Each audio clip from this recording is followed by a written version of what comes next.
Hello, friends. Are you watching this alone or with someone? Tell me in the comments. You ever notice how silence isn't always quiet? Sometimes it screams. For me, it sounded like the soft click of a phone camera snapping a picture I'd never see, the one I was barely in and later, inevitably cropped out of. They always had their reasons, always something innocent, something you couldn't argue with without sounding paranoid or needy. Oh, the frame just looked better that way. You were a little blurry in that one. I didn't even realize you were cut off. The excuses evolved over time, got smoother, more polished, like they'd rehearsed them. But the message was the same: we don't want you here, not really. And last Christmas, they didn't even bother with the excuses. They just didn't invite me at all. It started small, almost unnoticeable. I was maybe 22 the first time I saw it. A photo from Thanksgiving, everyone huddled around the turkey like a Norman Rockwell painting, all warm smiles and elbows touching, and there I was, barely visible on the edge. My body was in it, half my face too, but cropped out in the version they posted. The family Christmas card that year didn't have me. At the time, I told myself it didn't matter. I wasn't a kid anymore. I didn't need to be on some postcard sent to Aunt Patty and her 10 cats in Boca Raton. I had my own apartment, my own life. But still, it stung. And then it kept happening. Year after year, family group texts lit up in November with planning. What night works for everyone? Don't forget the secret Santa limit is $50. I would reply, ask questions, offer to host, only to be ghosted or politely redirected. My suggestions were always great ideas that somehow never made the final cut.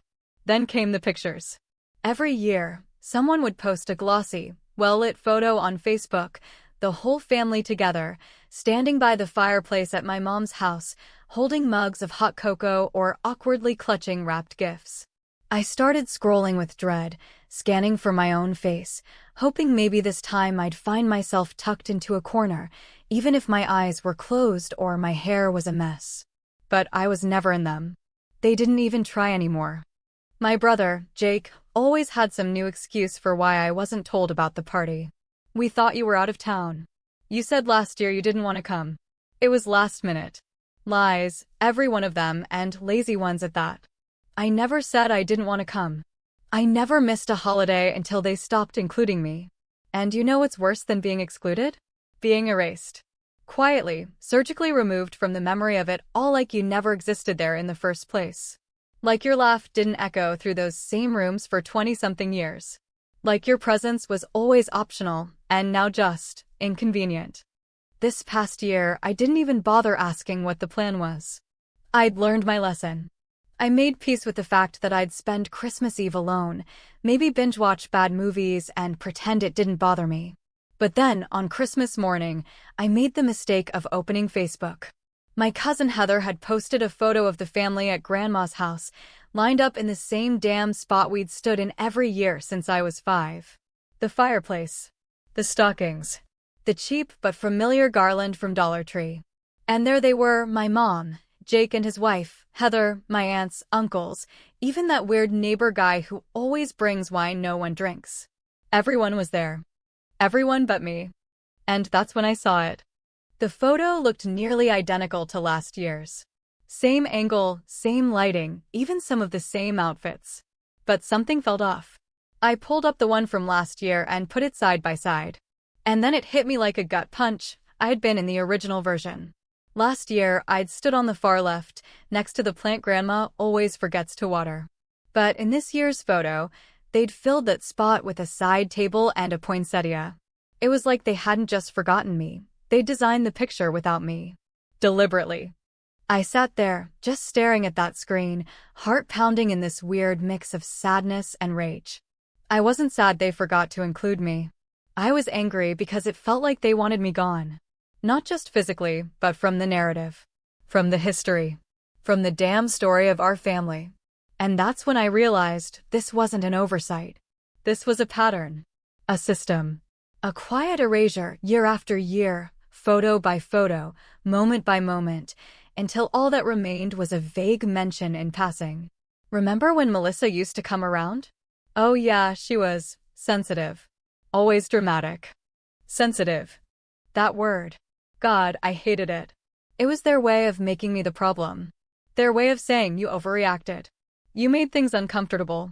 You didn't smile the right way. You didn't laugh at the right moments. You didn't let things slide when they made those little jabs about my weight, my job, my lack of a man, as my Aunt Carla so charmingly put it one Easter. They always said it with a smirk, like it was a joke, like I was supposed to be in on it. But jokes like that? They're only funny when everyone laughs. And I wasn't. So that morning, staring at that photo, I didn't cry. I didn't text anyone. I didn't beg to be included or ask why I was left out. I just sat there, sipping cold coffee, thinking, if they didn't want me in their perfect little pictures, fine. But this year, I'd make damn sure they couldn't ignore me. I'd make myself unforgettable. And not in the way they expected.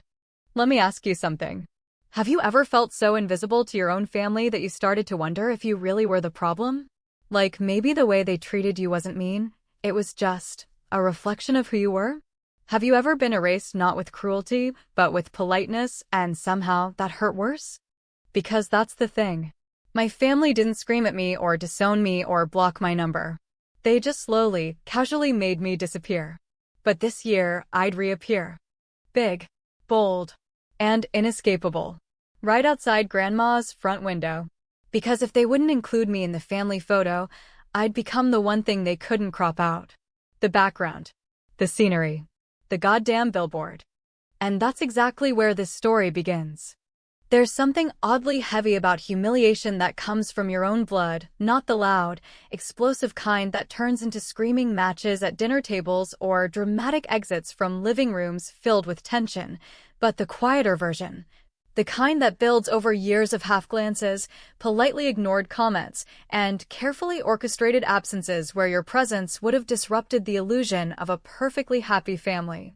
That's what I carried with me into the days following that Facebook photo, a weight not heavy like grief or loss, but more like rust on the bones, subtle, persistent, and impossible to scrub off, no matter how many times you tell yourself it doesn't matter.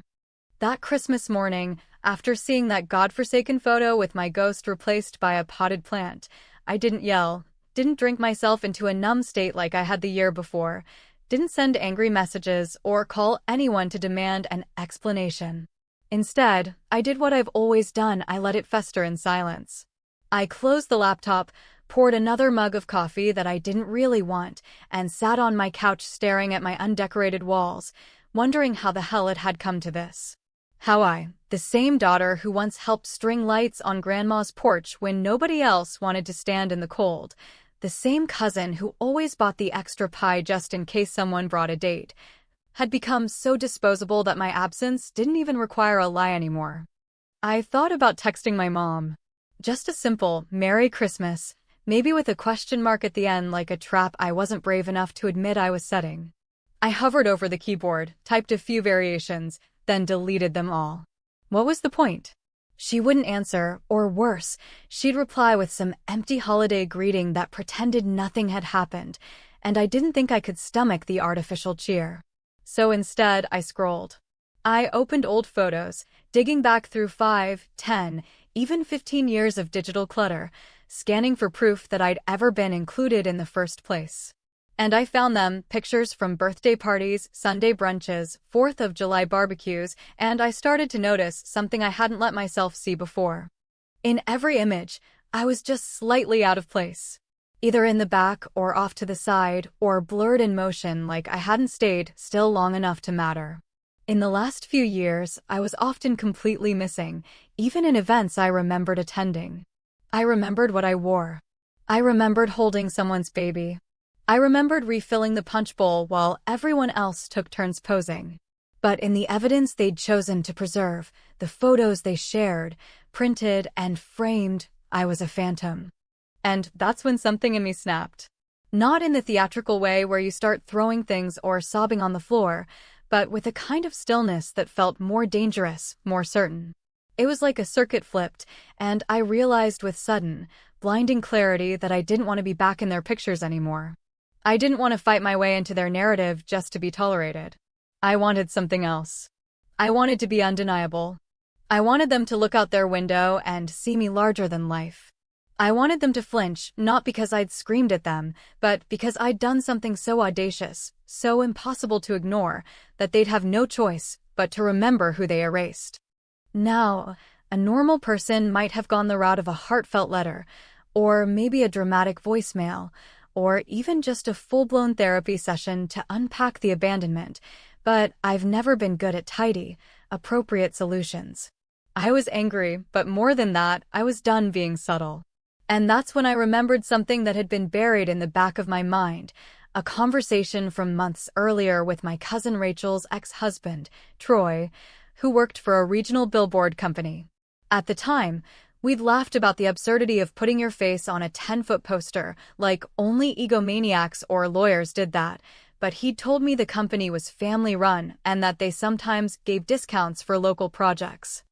So I dug through my texts, found his number, and sent a message before I could talk myself out of it.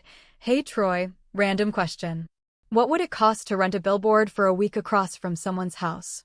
It took him about 10 minutes to reply, probably because he was with his own family, pretending not to hate everyone.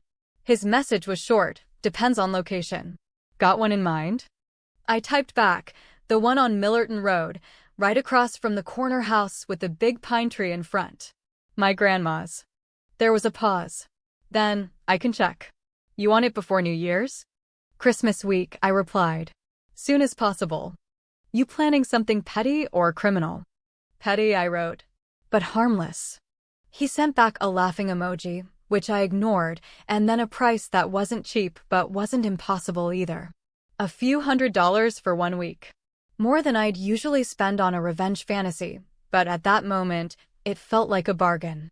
By that evening, while the rest of the family was probably sipping hot cider and doing their gift exchange without me, I was sketching out ideas on a napkin at my kitchen counter. What should I put on it? My name? A quote? A passive-aggressive holiday greeting? I considered doing something tasteful, something quiet and emotional, but quickly tossed that idea aside. I wanted this to hit them in the teeth, not their hearts. I decided I'd do a full-on photo shoot. Something ridiculous. Something they'd never forget. I'd rent a Christmas sweater, do my hair up big like a pageant queen, hold a sign that said something like, "Miss me now" or "Family photo, take 2." I wanted it to be absurd, funny, humiliating, not for me, but for them. Because if I was going to be remembered as the black sheep, I'd make sure they never forgot how woolly I could be when provoked. So I booked a next-day studio session with a friend who owed me a favor, and I started planning my wardrobe like a bride preparing for a wedding she knew she'd walk into alone. The petty part of me felt powerful, like I was finally directing the narrative. For once, I wouldn't be erased or cropped out. I'd be billboard-sized and facing their window with a smile that said, "This is what happens when you treat someone like they don't belong." I wasn't doing it to start a fight. I wasn't doing it to win anyone back. I was doing it to take up space, to take back space. Because after a lifetime of being shoved into corners, I was done shrinking. And by the time that billboard went up, there wouldn't be a single soul in that house who could pretend I didn't exist. Not this time. There's a strange clarity that arrives when you finally let go of the fantasy that people will change, when you stop holding your breath for an apology that's never coming, when you finally understand that being right has nothing to do with being loved. And in that space, once the ache has dulled and your expectations have collapsed under their own weight, what remains is not grief, but a cold, clean fury that pushes you to reclaim something you didn't even know you'd lost. That was the feeling that carried me through the next 48 hours as I threw myself into the most elaborate, ridiculous, and liberating act of passive-aggressive rebellion I've ever orchestrated in my life. I didn't want revenge in the traditional sense. I didn't want to scream or burn bridges or make anyone cry, but I wanted something real, something visible, something so bold and unignorable that even their silence would sound like a confession. I booked the studio for early Monday morning, a dusty little place in the industrial part of town run by a guy named Frank who did wedding photos, graduation portraits, and the occasional pet calendar for bored retirees. Frank owed me a favor from years ago, long story involving his sister, a bounce check, and a very public screaming match at a flea market, and while we hadn't talked in a while, he didn't ask questions when I called. I told him I needed one shot, just one, but it had to look polished, loud, and over the top.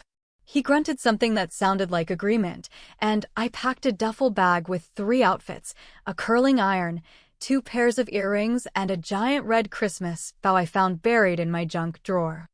By the time I walked into Frank's studio at 9 the next morning, I had slept maybe 4 hours, downed 2 cups of bitter gas station coffee, and spent the better part of the night rotating between maniacal laughter and existential dread.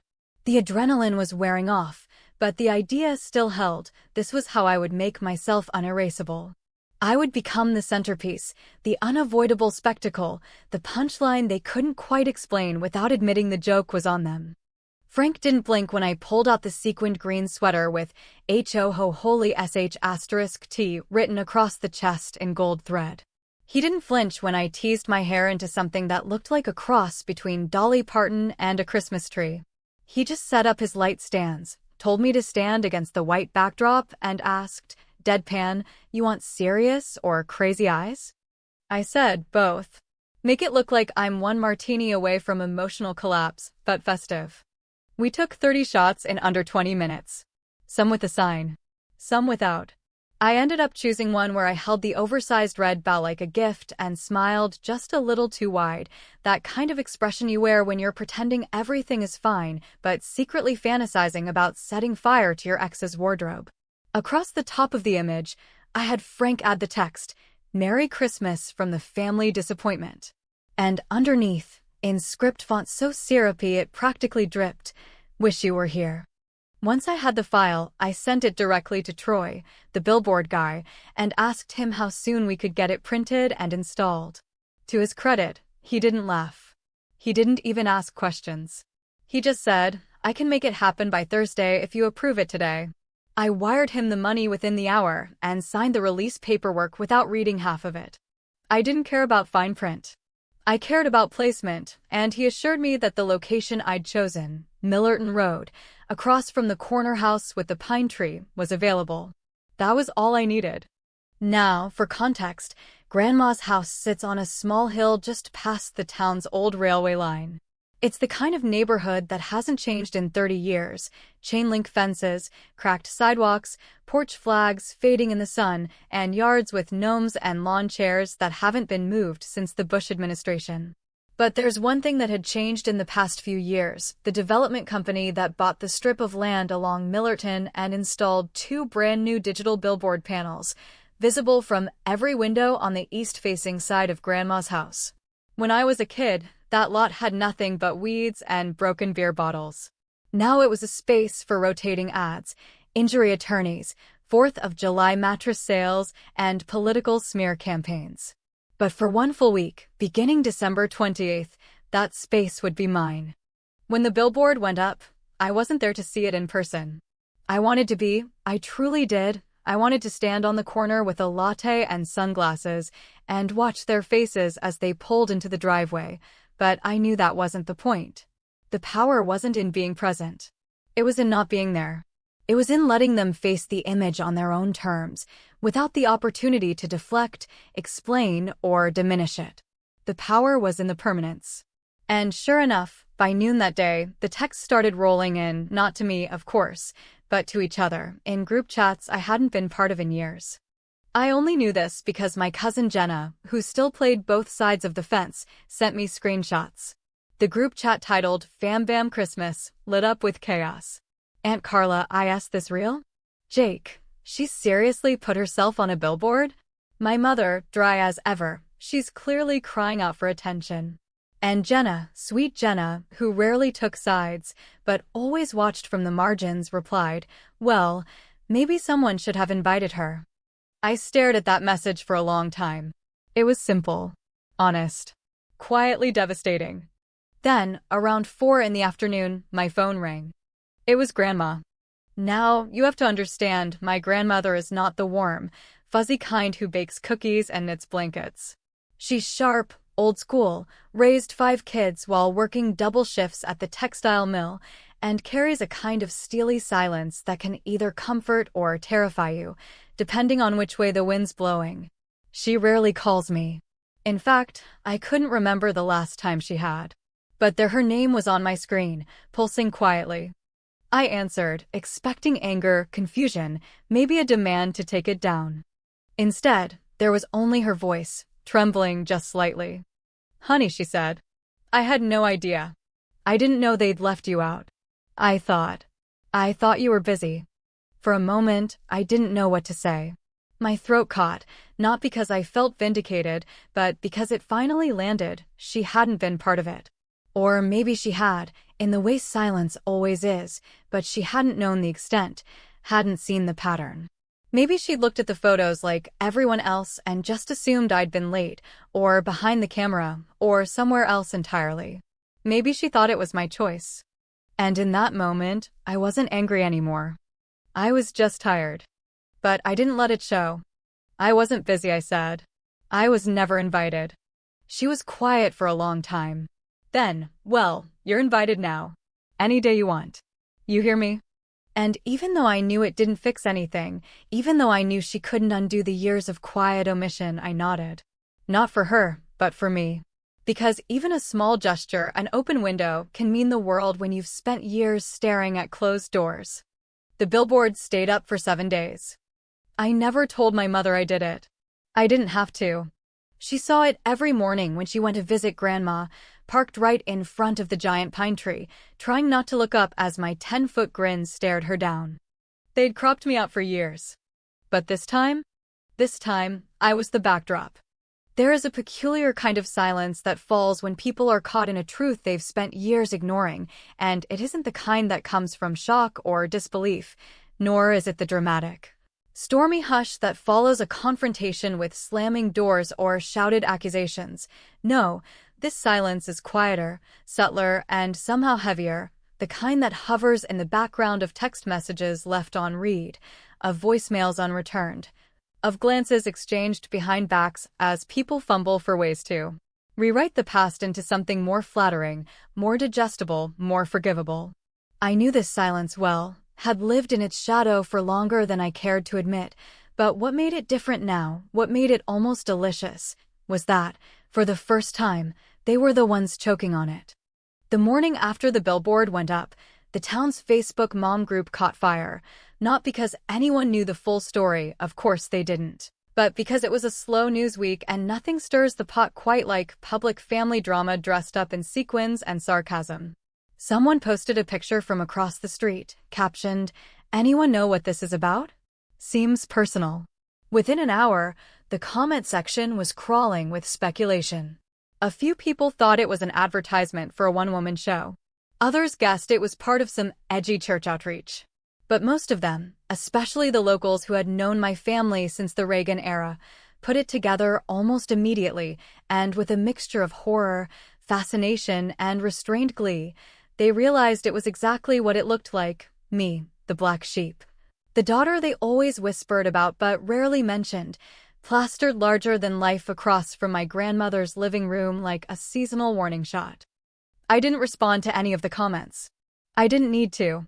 My phone vibrated constantly for the next 48 hours, not with messages from the people who should have been reaching out, not my mother, not my brother, not the cousins who used to braid my hair at family reunions, but from acquaintances I hadn't heard from in years. High school classmates, old coworkers, even my ex-boyfriend's sister, all texting variations of, "Was that really you?" and "Honestly, good for you." At first, I tried to explain. Then I stopped. Let them think what they want. The truth wasn't in the photo, it was in the years leading up to it, in the hundreds of tiny moments when I was told, through action and inaction, that I didn't quite belong. But inside the family group chat, the same one I hadn't been in for almost 3 years, the mood was less amused.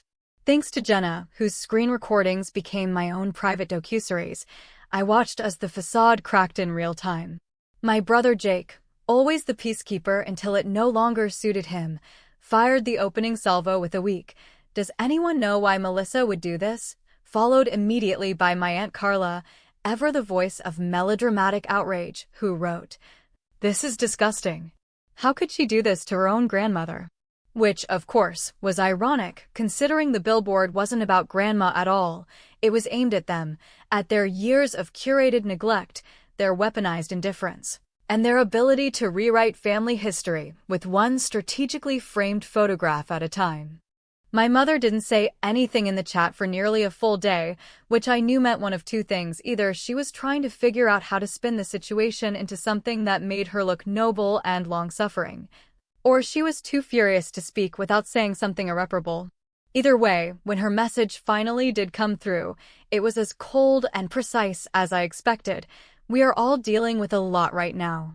This kind of public humiliation helps no one. If Melissa wanted to talk, she could have picked up the phone. But clearly, she'd rather make a scene. No apology. No acknowledgement. Just blame, polished to a shine and served with the kind of emotional distance that has defined every one of our conversations for the last 10 years. But what she didn't expect, what none of them expected, was that I wasn't the only one who'd noticed the pattern. That billboard, gaudy and ridiculous as it was, had done something I hadn't anticipated. It cracked open a door that had been locked for years. Jenna, always the quiet one, always watching from the sidelines, messaged me privately the next night. She said, "I know it probably doesn't mean much, but you weren't crazy. They left you out on purpose." They did the same to my sister when she came out. They make people invisible when it's easier than accepting them. I stared at that message for a long time, feeling something unfamiliar rise in my chest. Not victory. Not even satisfaction. Something closer to grief. Because there it was, not just confirmation, but shared pain, the quiet acknowledgement that what I'd endured wasn't unique. It was systemic. It was policy. And if they'd done it to me, they'd done it to others too. Over the next few days, more messages trickled in. A second cousin I barely knew wrote to say she remembered my mom making snide comments about me at a baby shower, calling me emotional and dramatic because I'd cried during a toast. Another cousin said she'd always wondered why I disappeared from the holiday photos when I used to bring the best desserts. Even Frank, the photographer, texted a blurry photo of the billboard from a passing car with the words, "You're famous now. Want to do Easter next?" But not all the messages were supportive. My brother finally reached out directly, and not to reconnect, but to reprimand. He called me selfish. Told me I'd embarrassed the entire family. Said I had no idea how hard I'd made things for Mom. He ended the message with, "I hope you're proud of yourself. You're not welcome here anymore." As if I had been welcome before. I didn't respond. I didn't have to. Because for the first time in my life, I didn't want back in. I didn't want a seat at their table if it came with strings and silence and a constant warning to shrink myself down into something they could tolerate. I didn't want their approval, their permission, or their curated version of love. What I wanted was already mine, my truth, my voice, and a 10-foot reminder that I existed, that I mattered, that I would no longer be cropped out without consequence. And yet, amid all the noise and fallout, something else happened, something I hadn't planned for, and something that hit me harder than any insult or backhanded apology. Grandma called again. This time, her voice wasn't trembling. It was clear. Steady. "I want to tell you something," she said. "Something I should have told you a long time ago." And what she said next changed everything. Not because it was shocking, but because it was the piece of the puzzle I didn't even know was missing. "You know, your mother, she's always been a little jealous of you. Ever since you were little. You were bright, you were brave, and you didn't put up with nonsense. You scared her, honey. You still do." I didn't say anything for a long time, because suddenly the whole narrative shifted in my mind. All the cold shoulders, the sarcastic barbs, the quiet omission, it wasn't about my failure to fit in. It was about her fear that I never needed to. And just like that, the billboard stopped feeling like revenge. It started to feel like a mirror. One she couldn't look away from. There are moments in life, quiet, almost imperceptible moments, that arrive not with fanfare or resolution, but with a kind of lingering weight, like the final note of a song that doesn't quite resolve, hanging in the air long after the music has stopped, leaving you unsure whether to clap or simply sit in silence and absorb what it meant. That's how it felt when the billboard came down, not with any grand finale or dramatic curtain call, but with a soft, almost anticlimactic return of normalcy, as if the town had collectively decided to pretend it had never happened. to tuck it away in the folds of small-town gossip where it would live forever as a half-remembered curiosity, whispered about at grocery store checkouts and barbershops, but never acknowledged in any real way by the people it was meant to confront. I didn't go to see it come down. I thought about it, of course. I imagined driving out there early in the morning with a thermos of coffee and watching the workers on their ladders peel back my face, frame by frame, until it was gone and the panel was empty again, waiting for the next ad about affordable dentures or roofing services. But I couldn't bring myself to go. Something about seeing it disappear felt too much like a funeral for a version of myself I'd finally put to rest, and I wasn't ready to say goodbye just yet, not to the version of me who finally stood her ground, not to the girl who, after years of being a footnote, made herself the headline, even if only for 7 days. Instead, I did what I always did when I needed to process something too big for words. I walked. I wandered the quiet back streets of my neighborhood, hands stuffed in my coat pockets, eyes on the sidewalk cracks, letting my mind unspool without agenda. It wasn't pride I felt. And it wasn't quite regret either. It was something heavier than both, something more complex, an odd mixture of relief, sadness, and a kind of restless uncertainty, like standing on the edge of a lake at dusk, unsure whether to dive in or turn back. The fallout had already begun to settle like dust. A few of the more distant relatives had called me brave. A few had called me unstable. Most had fallen back into silence, letting the days pass without comment, hoping perhaps that time would dull the edge of what I'd done and allow them to return to the comfortable version of the story where I was the problem, the fragile one. The one who overreacted and took things too personally. But I knew better now. I'd read the texts. I'd heard the tone in my brother's voice. I'd seen the panic in my mother's carefully worded responses. What I did wasn't a breakdown, it was a disruption. I had shattered the family mythology, and now they were fumbling for a way to patch the cracks without acknowledging the fault lines that had always been there. And yet, amid the noise, there was one voice that cut through, not because it was loud, but because it was honest. Grandma had called again 2 nights after her confession, her tone softer this time, like she'd been sitting with her own memories and finding them less comforting than she'd hoped. She asked if I wanted to come over for coffee. No pressure. No guilt. Just an open door. At first, I hesitated. I told myself it was a trap, that I'd walk in and find my mother sitting at the kitchen table with an apology rehearsed and weaponized, all sweet tone and sharp undertones. But something in Grandma's voice stopped me. There was no edge. Just weariness. So I went. The house looked exactly the same. The same brown shingle siding.